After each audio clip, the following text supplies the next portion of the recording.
Hello and welcome. Today on Arcana Unearthed, we are going to take a look at the brand new Paladin class. If I can only get my screen changing so that you can see me. Bear with me here one moment. There we are. Hello, welcome. If you're new here, I am Wayne Ingram. I'm a D&D enthusiast, full-time dungeon master and DM for our actual play show here called Bardic Quest. As I say, today on Arcana Unearthed, we are going to be taking a look at the new Paladin class being released in the updated 2024 D&D Player's Handbook, releasing in a few months' time. Now, I know this has been a little bit of a controversial one, this one, for reasons I can understand, but we'll break that down in a few moments' time. We're going to go through the things that they have published, that they have declared are changing. Now, as with all of these, they're kind of drip-feeding us information just a little bit. So we're not getting the full picture. So we are going to have to read between the lines a little bit, but I am going to go through with you what they have published and try and compare that to the Paladin that exists in the 2014 Player's Handbook, and we'll go through level by level here if we can. So let's take a look, shall we? Now, this that I have on my screen here is the 2014 Paladin, as it appears in the Player's Handbook for 2014, or at least on D&D Beyond. There's probably some errata in there somewhere hidden. But this is the table of features. Now, what they have broken down for us on this screen here is a breakdown of all of the things that have changed in the class. So what's new, rather than necessarily a breakdown of everything. They've just given us a table of the things that they've tweaked, the things that they've added. Some things are improvements, some things, as I say, it's been slightly controversial because some things have been, as we would say, nerfed a little. So we'll talk through that as well. So let's go through things level by level, shall we? So, first level, as it currently exists in the Paladin class, first level, you get your Divine Sense and Lay on Hands. Now, Divine Sense doesn't come in yet, I presume, because, and we'll cover that in a moment, but the things that it does look like that you're getting at first level instead is Lay on Hands, your Spellcasting, Weapon Mastery, and Fighting Style. So you get a lot of goodies now at first level, whereas you were, as you can see, much more limited. Fighting Style and Spellcasting certainly didn't come in until second level in the 2014 Player's Handbook, which is obviously the Player's Handbook that everybody is playing through currently. So let's have a look, because some of these things have had some tweaks. So Lay on Hands, for example, is now actually functioning as a bonus action, which the intent is to give the Paladins here a little bit more versatility on the options that they have on any given turn, which they mention here is a theme that comes up a lot during this class and this new version of the class, because many features have been changed from an action to a bonus action, and some things as well, some might say downgraded to a bonus action, and actually probably less beneficial for the action economy. But I keep teasing it, and I will try and stay in my lane a little bit and come back to that in just a moment. But the other thing as well is that Lay on Hands no longer removes diseases. It can cure the poison condition, and also can be used on constructs and undead. So if I compare Lay on Hands then, as it appears in the 2014 Player's Handbook, your Blessed Touch can heal wounds. You have a pool of healing power that replenishes when you take a long rest. With that pool, you can restore a total number of hit points equal to your Paladin's level multiplied by 5. As an action, now obviously we know that this is now a bonus action, you can touch a creature and draw power from the pool to restore a number of hit points to that creature to a maximum amount remaining in your pool. Alternatively, you can spend 5 hit points from your pool of healing to cure the target of 1 disease or neutralize 1 poison affecting it. You can cure multiple diseases and neutralize multiple poisons in a single use of Lay on Hands, expending hit points separately for each one. This effect has no, or rather, this feature has no effect on undead and constructs. Now, I have mixed feelings about this change. I don't really fully understand the desire to for it to no longer remove diseases. I'm not.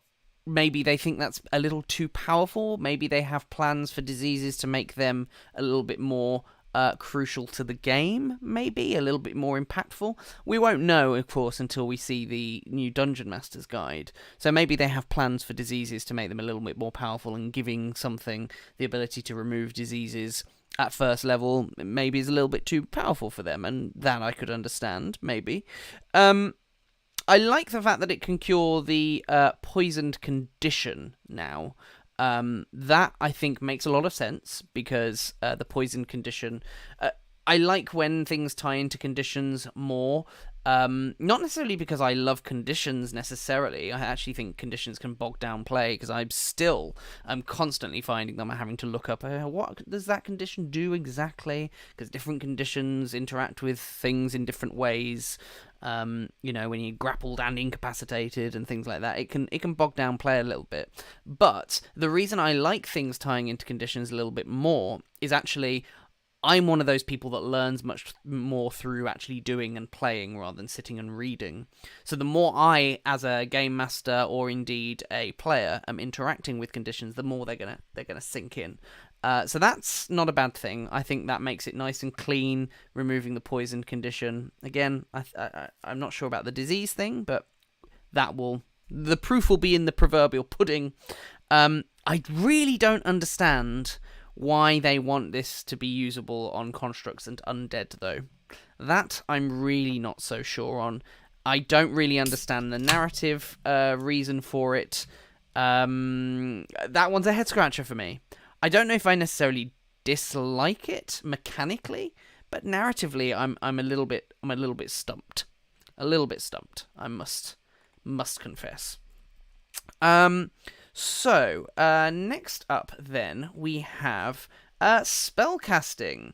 So, big change, as they say here, is that spellcasting now will be available from level 1, and the number of spells that you can prepare will be a fixed number for the Paladin, listed in the Paladin's table, which I don't know how I feel about that. On one hand, it makes things a little bit easier, because you're not having to do any maths or anything, and also it separates a half caster from a full caster. But I don't know. I don't know. I like the separation. I think the separation is important, and maybe that's something that they have done to balance out bringing the spellcasting in at level 1 rather than level 2. But that's not a huge difference anyway, so I don't know.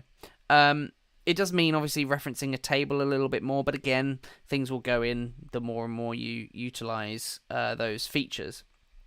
The idea being, of course, it's going to open up a lot more options for level 1 paladins, especially given the new and improved, they say, smite spells.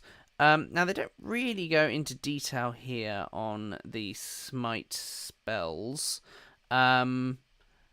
Maybe perhaps they talked about it in this video. It's been a few days since it came out, so I can't necessarily recall off the top of my head what they're particularly referring to, but maybe that might become a little bit clearer as we go along. But all in all, I think spellcasting coming in at level 1 for Paladin is no bad thing, so a big thumbs up from me there. Okay, now this is an interesting one, and this is going to become important later on, I think, because I think this is something that people aren't considering when they're complaining about the Paladin, this new version. Although I am happy to stand corrected, and I'm sure people will let me know in the comments that I am completely mistaken in my analysis here. But here we are. So at level 1 now, This is a new feature because it's a new feature for the 2024 rules. So any class that gets this is a new feature. Is the weapon mastery system. Now, the weapon mastery system, if you're not familiar with it, I covered a video of it during the playtest phase, and there is actually a blog post on the website. I think this link might link to it onto D&D Beyond. Yes, it is. That breaks down exactly what the weapon mastery system is.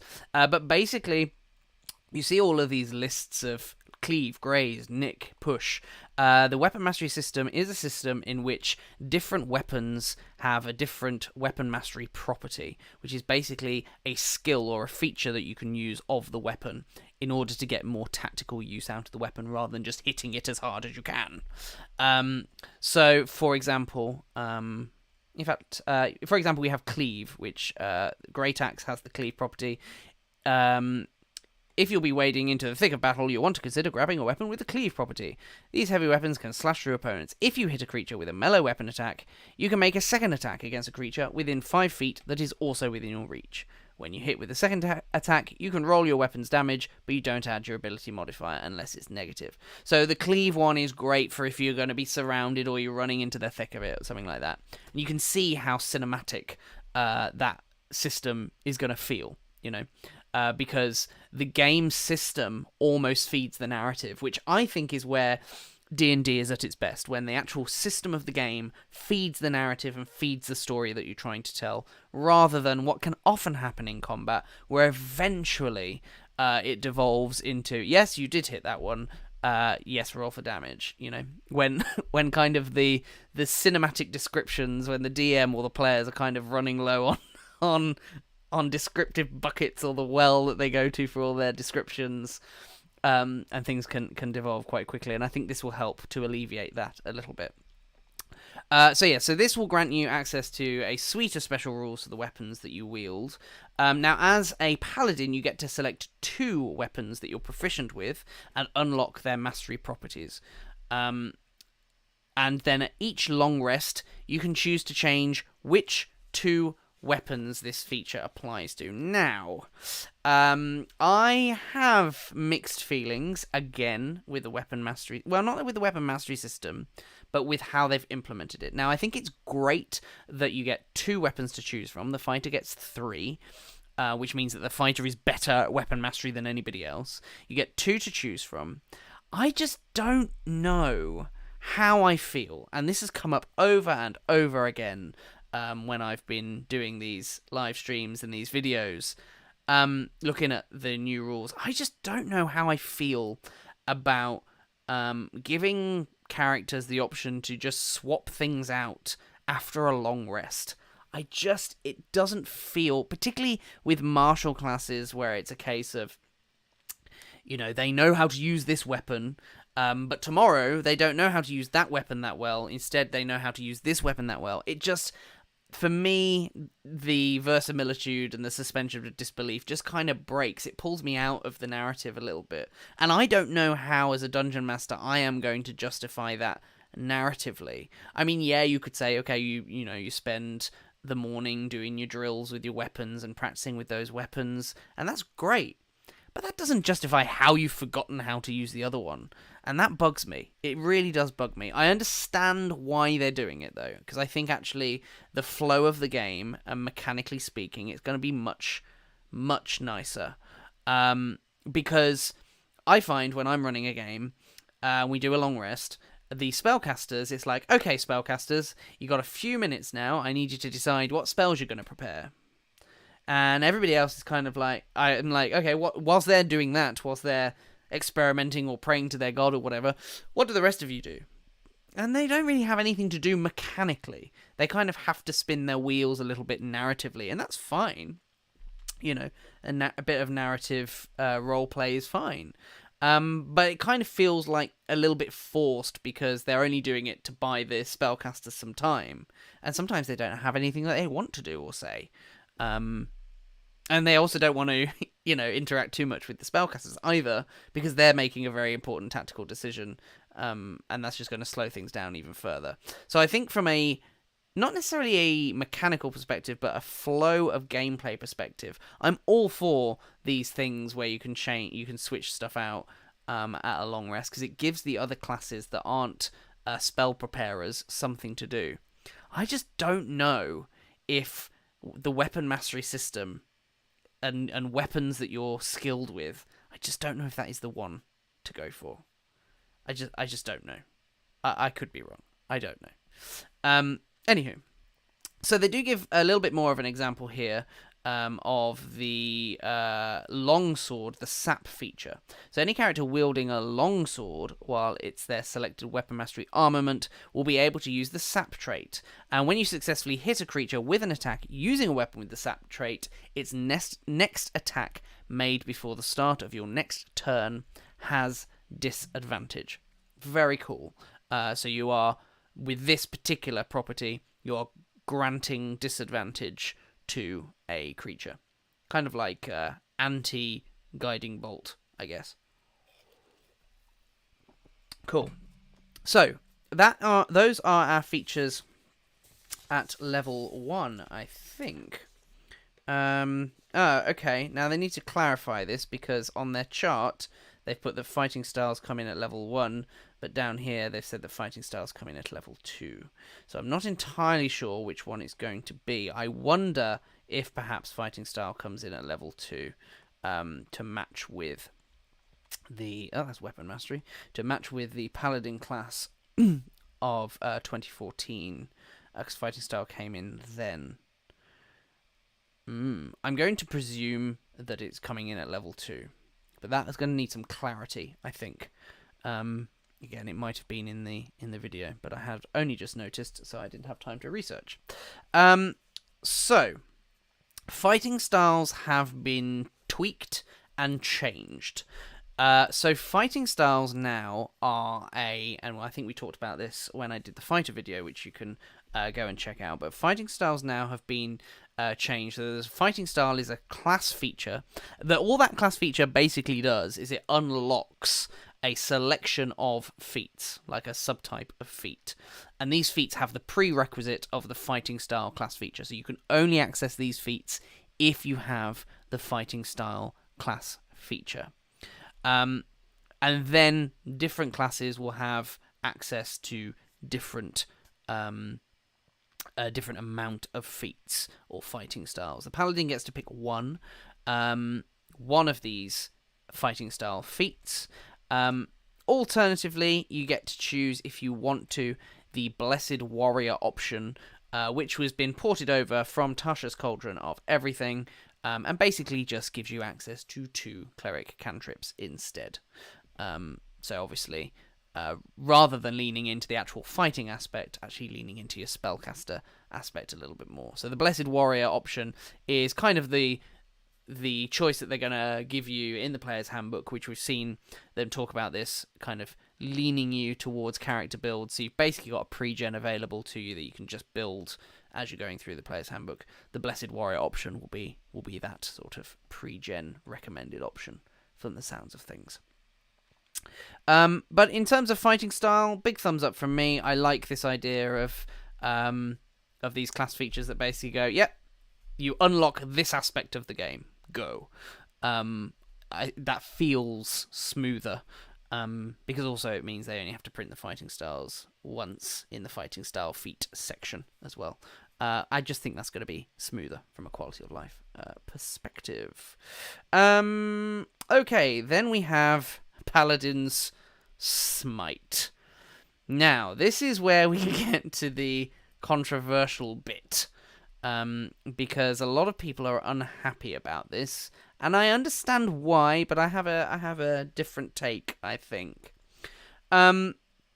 So Paladin Smite, which was previously the Divine Smite feature, which I'll read what it says in the 2014 Player's Handbook.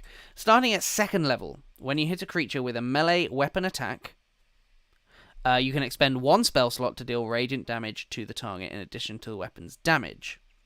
The extra damage is 2d8 for a 1st level spell slot, plus 1d8 for each spell level higher than 1st to a maximum of 5d8. The damage increases by 1d8 if the target is undead or a fiend, to a maximum of 6d8.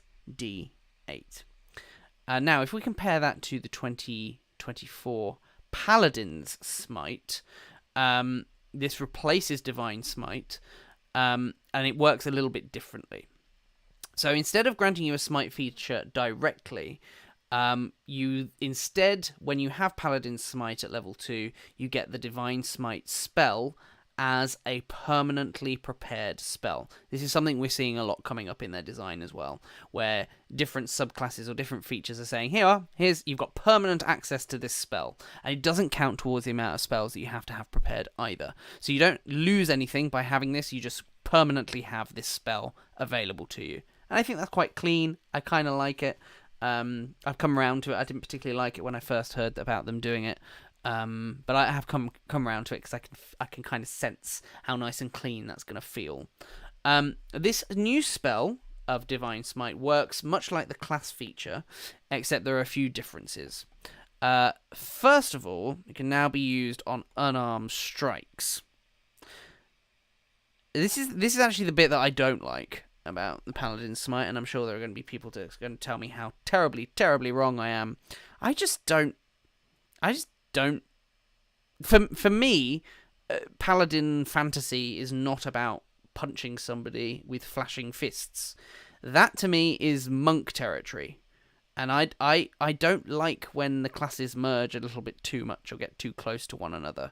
Like, I like my Paladin to feel like a Paladin, not like a monk. Yeah, and also, I mean, obviously, most of the time I'm talking from the perspective of a Dungeon Master here as well. And from a Dungeon Master's perspective, I want limitations on what my players can do. Not because I'm a Scrooge, but because, to me, that is what separates a TTRPG from just playing with your friends in the playground when you were a kid, when you're like, aha, I hit you with my Holy Avenger, and then your friend goes, but your Holy Avenger missed me because I have anti-Holy Avenger armor. And then it's like, but my Holy Avenger is an anti-Holy Avenger armor anti-weapon. And so, and that just ridiculousness, and it just kind of escalates. And those limitations are kind of what separate. And now, of course, it's not devolving into that sort of level. That would be ridiculous. But the more we kind of give a blank check to players, I just think sometimes we're breaking the verisimilitude just a little bit too much. Now, is this a break of verisimilitude? No. But is it too close to the monk class for my taste? Yes. But actually, that's not what most people have a problem with this Paladin Smite. It's this bit here. Second, Paladin Smite, or rather the Divine Smite spell, now requires a bonus action to use. But that bonus action can be taken immediately after you hit a creature with an attack roll, bringing it mostly in line with the original Divine Smite's mechanics. Now listen. Now listen, David Barker. I'm going to call you out directly.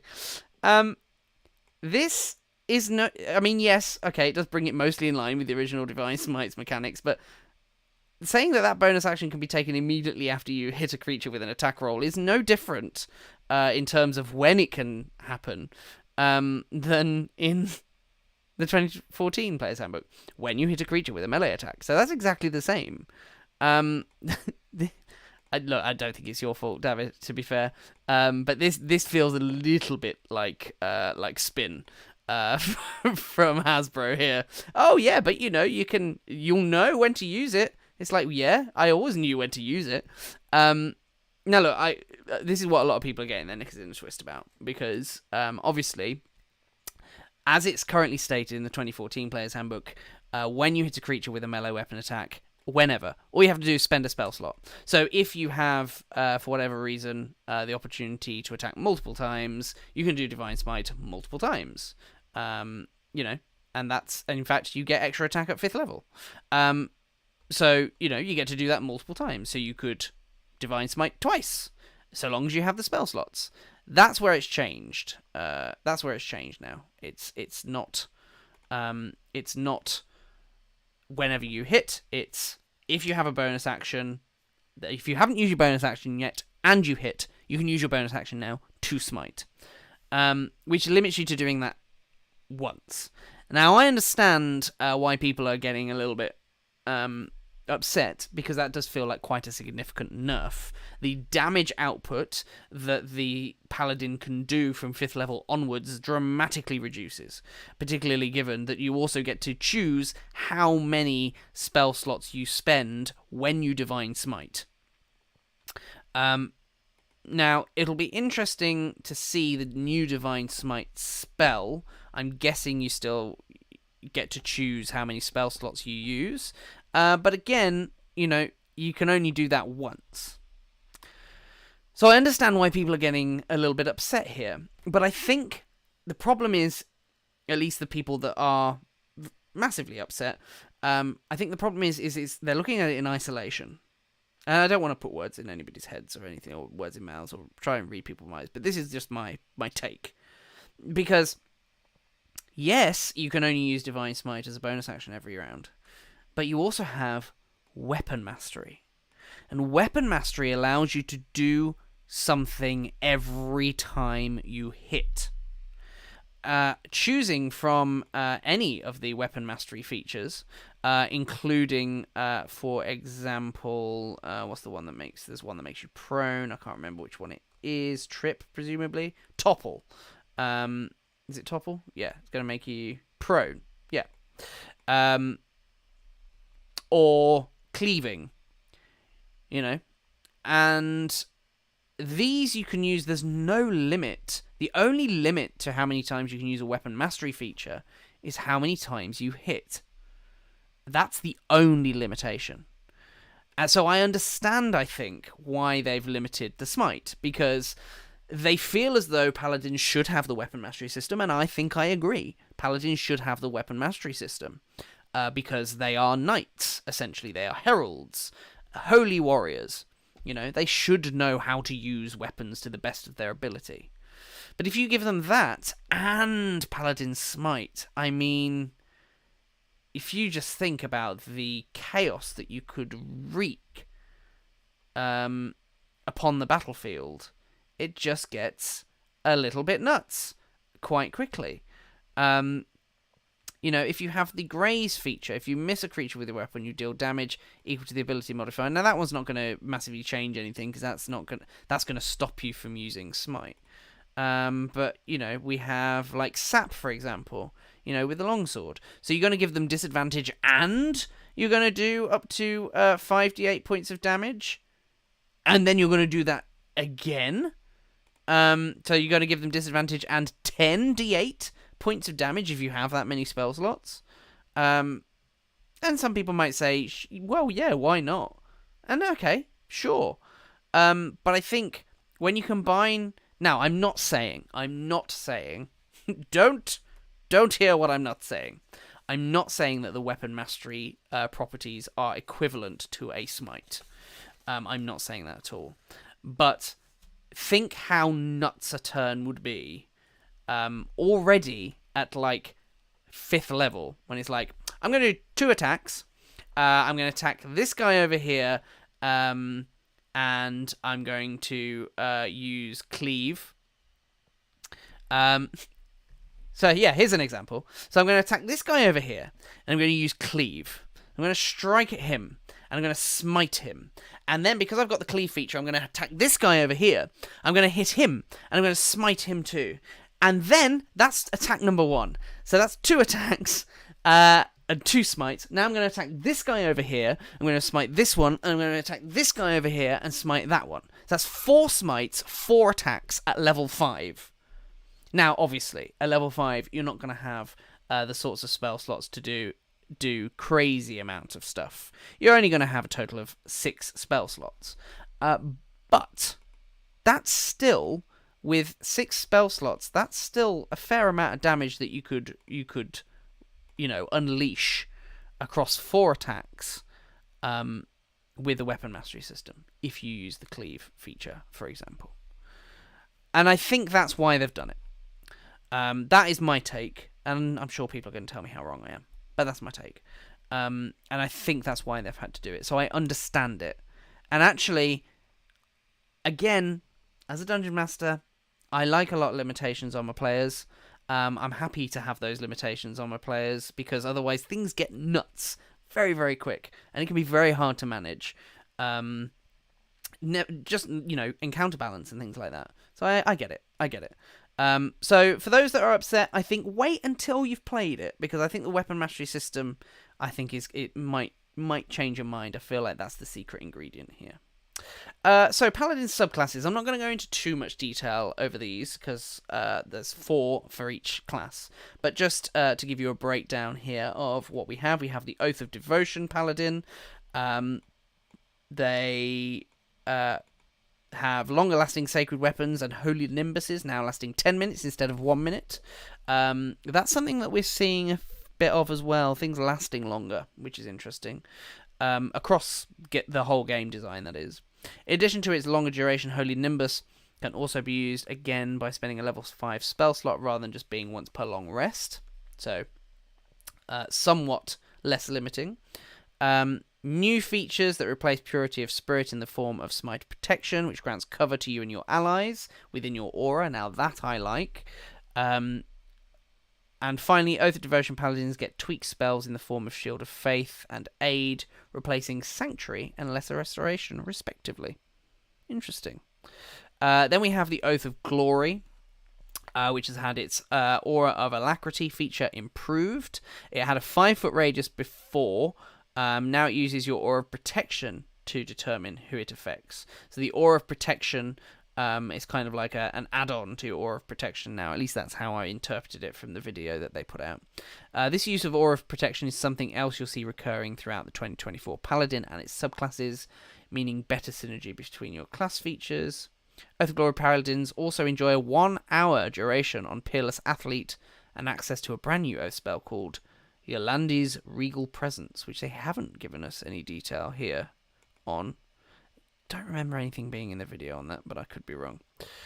Then we have Oath of the Ancients Paladin. One of the biggest upgrades to this one is the Undying Sentinel, where the 2014 Oath of Ancients Paladin was simply go to 1 hit point instead of 0. The 2024 version instantly regains a number of hit points equal to 3 times your Paladin's level. Nature's Wrath also now affects each creature on your of your choice within 15 feet, and your targets must make a strength saving throw instead of getting to choose between making a strength or dex saving throw. Elder Champion has also seen some love, now requiring a bonus action instead of an action. Again, we've seen that before, and can be refreshed with a level 5 spell slot. Again, we've seen that before as well. Oath of Vengeance now. Carrying on the trend, it receives an action economy boost with Vow of Enmity no longer requiring an action, and instead can be applied when you attack. Very cool. That kind of, at least for the Oath of Vengeance Paladin, balances things out a little bit more, I think. It also has an increased range and can be transferred when the current target of your vow is reduced to 0 hit points.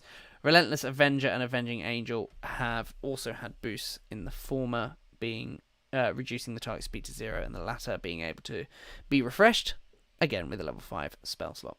So again, a recurring thing and recurring theme that we're seeing. So, and now we're jumping to level 5 here. Now, presumably, Divine Health and Sacred Oath, well, Sacred Oath is your subclass anyway.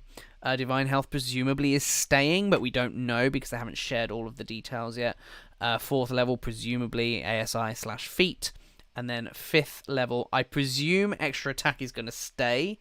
They haven't said one way or the other. But again, this article that they've put out on D&D Beyond is more really just highlighting the things that have either been tweaked or added, rather than anything that has been removed. So we'll have to wait and see whether that is the case going forward or not.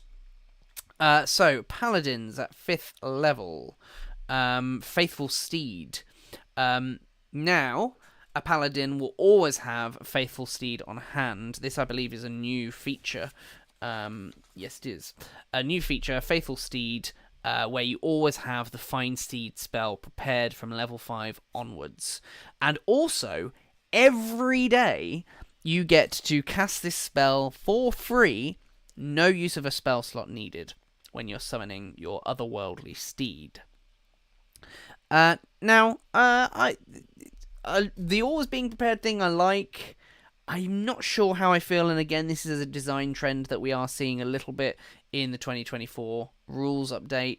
The free casting of spells, just because, is not necessarily something I like, because I think it diminishes things like spell scrolls and things like that for certain classes, but then, you could argue, well, it's a Paladin thing, not a thing for everyone, and yeah, maybe.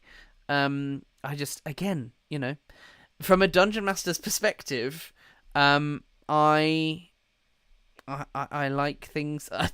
My job as a dungeon master, oftentimes, or at least the goal from my side of the table, is to whittle down players' resources. Giving them free casting of things makes my job a hell of a lot harder to actually challenge them. So I'm not 100% convinced on the free casting thing, but it is what it is. It is what it is. The other thing is that the mount has been upgraded as well. So it actually comes with a bespoke stat block for the Find Steed spell. So the otherworldly steed is now a stat block, which is supposedly much better suited for combat and can even regain hit points whenever you receive magical healing. This I like. I think because it just, again, it's a nice quality of life improvement that happens, because then when you look at the spell, the stat block is in the spell, you can access it nice and easy, no issue, and you can understand exactly what it is and how it works, rather than having to go, okay, well, this now utilizes the mounting rules or the mounted combat rules, so I'm going to have to fix. I mean, obviously there's going to be a little bit of that, but you can present so much more information by putting it in that stat block on how it functions and kind of explain things piecemeal in the stat block, which from a quality of life perspective is huge. Now, the next thing that comes in that's been tweaked comes in at level 9. So presumably, we know Aura of Protection because they've mentioned that. That's going to be there still. You get a subclass feature at 7th level and then a feat at 8th level. Now, 9th level didn't have anything before. It was just access to 3rd level spells, but they have now given a class feature at level 9, which is Abjure Foes. Now, Abjure Foes, this new feature allows you to basically utilize your channel divinity to target several creatures based on your charisma modifier, and then force a wisdom saving throw from them. And if they fail, they then become frightened by you, which I like. But then there's this bit that I'm really not so sure about, which is that whilst frightened in this way, they are limited to only moving, taking an action, or a bonus action. Now, this needs some clarity here as well, and I'm sure once they actually publish the Player's Handbook, this will become a little bit clearer.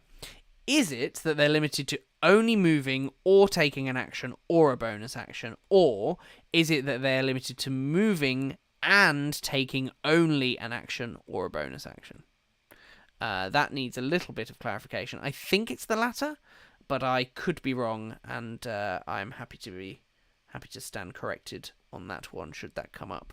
I don't know how I feel about that one, if I'm honest. But I understand the intent, and it's about, as they say here, battlefield control being an aspect of the Paladin. And I suppose for a level 9 feature, I don't think that's too outrageous, that it's limited to only one of those 3 choices. But it would be nice, I think. My question is why. I don't really understand why. Maybe it's because they just don't think Frightened is enough to be giving to a 9th level feature. And I guess that's probably right, because Frightened doesn't actually stop you from doing much.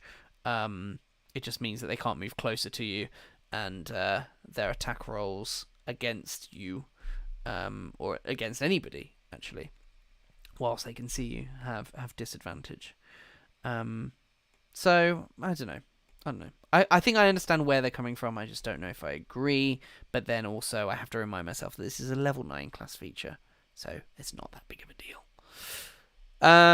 Alright, so next up then, at level 10, we have Aura of Courage, which isn't on this list here, but they have flagged it up in the table at the top. Aura of Courage. Is that because it's been upgraded? I think it has. So Aura of Courage, there we are. I thought I recognised it. Starting at level 10, this is how it is in the 2014 Player's Handbook. You and friendly creatures within 10 feet of you can't be frightened whilst you are conscious. Now, this has been tweaked so that if an ally with the frightened condition enters your Aura of Courage, then the frightened condition goes away. So as it currently stands, and I think this is more clarity than it is necessarily a tweak. I think this is kind of more as they had intended it to be. But I think they're just tightening the language up to make it clearer. Because it's very easy to rule this, and I think this is probably how I probably would have been tempted to rule it, particularly early on in my 5th edition days, is that you and friendly creatures within 10 feet of you can't be frightened whilst you are conscious. You can see where people would have put that in place so that the frightened condition can't be placed upon you only when you're within 10 feet. So if, again, this idea being that if they've been frightened and they weren't within 10 feet of you, the frightened condition doesn't disappear because they get closer, whereas they're adding that clarity here. I think that's as they intended originally when they wrote it, but they just maybe didn't write it as clearly as they would have liked. So, next up then we have Radiant Strikes. Radiant Strikes, which come in at level 11. They're obviously been upgraded. Radiant Strikes, where are you? Radiant Strikes. Where are you, Radiant Strikes? Have they been upgraded? They were previously the improved Divine Smite. That's right, yes. So it's now been renamed to Radiant Strikes. So at 11th level, whenever you hit a creature with a melee weapon, the creature takes an extra 1d8 radiant damage, much like they did with the Divine Smite. They've also said the change here is that it also applies to unarmed strikes, which I've already voiced my opinion on, so I won't over-egg the pudding there. So now we get into what I think is an upgrade. It might be a new feature because it's a little bit unclear. This is Restoring Touch at 14th level. Now, they have Cleansing Touch, so I'm not entirely sure, because they haven't flagged that this is a name change. They've just flagged that it is a feature. You have Cleansing Touch. They haven't said that it replaces Cleansing Touch, but also they're so close to each other that I think that's probably the case. So I'm guessing that Restoring Touch is indeed replacing Cleansing Touch. So Cleansing Touch, you can use your action to end one spell on yourself or one willing creature that you touch. You can use the feature a number of times equal to your Charisma modifier. You regain expended uses when you finish a long rest. Whereas Restoring Touch gives you an alternative use of your Lay on Hands pool, where you use your Lay on Hands points to remove one condition from a list of options, and can even do this for multiple conditions if you spend enough hit points from your Lay of Hands pool. Now, these are very similar. Restoring Touch removing a condition, and Cleansing Touch removing the effects of a spell. I think they're going to replace one another. But with Cleansing Touch, you're only using an action, whereas the other one you're using Lay on Hands. I don't know. I can't decide whether or not this is a replacement or not. I don't think it's particularly bad either way, because if it replaces Cleansing Touch, then it's a different feature, utilising your Lay on Hands and removing a condition. I do think Cleansing Touch is better than Restoring Touch, though. So it would feel like a nerf. But I think both of them can equally coexist side by side. I just don't know if there's a need for them to. So I'm not entirely sure, but I like the feature. I think it's a good feature. I think it will just depend on whether or not it replaces Cleansing Touch or not, depending on will kind of dictate how much I like it. And then, obviously, the next new thing comes in at 19th level. with the epic boon, which we'll go through in a moment. But just as a reminder, at the 15th level you get a subclass feature, 16th level an ability score improvement / feat, 17th level nothing except for access to 5th level spells, at 18th level aura improvements, and then at 19th level, replacing the ability score improvement or the feat, you get your epic boon. And there are 12 epic boons to choose from within this new player's handbook. And so basically each class is going to have a recommended epic boon, one themed towards them. And for this one, for the Paladin, they're recommending the boon of True Sight. You get to choose any epic boon, but the recommended pick is the boon of True Sight for the Paladin, which increases one of your ability scores by 1 up to a maximum of 30, and you also gain True Sight out to a radius of 60 feet. True Sight is awesome, and as a DM, will make my life a lot harder, but in a good way, I think. Because I'm not going to be able to use disguises or magical illusions or anything like that, or invisibility to sneak up on them. True Sight is pretty awesome. So I think that's a pretty epic boon. So I've kind of do my color-coded highlights for all of the new class features just before I wrap up. And I'm seeing a lot of yellow, which is indifferent. I'm seeing probably equal amounts of green, which I suppose that makes it slightly good, like slightly happy with these improvements, and a couple of bits of red in here, but not much. So generally speaking, I would say as a class upgrade, I kind of like it myself. And now again, I am mostly a DM rather than a player, so I'm less precious about things that might nerf a class. In fact, I often welcome it with 5th edition. Myself personally, but I think it's fairly balanced. Again, I understand the hand-wringing about the smite being a bonus action now rather than just whenever you hit. But again, I think with the weapon mastery system, I think that works, and I think that makes sense to ensure a little bit of balance so that paladins aren't just wiping the battlefield before anybody else gets a chance to do anything, because that's just not fun for anyone. It's fun for the paladin player, of course, but nobody else is having fun when you just sit back and watch the paladin do everything. So I understand it, but I also understand the hand-wringing as well. But I think overall, generally a pretty good new class update. Do let me know what you think, though. These are only my thoughts, so let me know what you think. Tell me how wrong I am about various things if you must. And we might have a bit of a lively debate in the comments. But other than that, thank you very much for hanging out with me today. A huge thank you, as always, to all of our patrons and YouTube members that make this show and our actual play show possible. You can join them in supporting the channel by heading over to patreon.com/BardicQuest or clicking the join button on this channel to gain access to behind-the-scenes content, exclusive shows, and early access to many of our other shows as well. So thank you again for tuning in. I hope you enjoyed that, and I am wishing you all an abundance of natural 20s.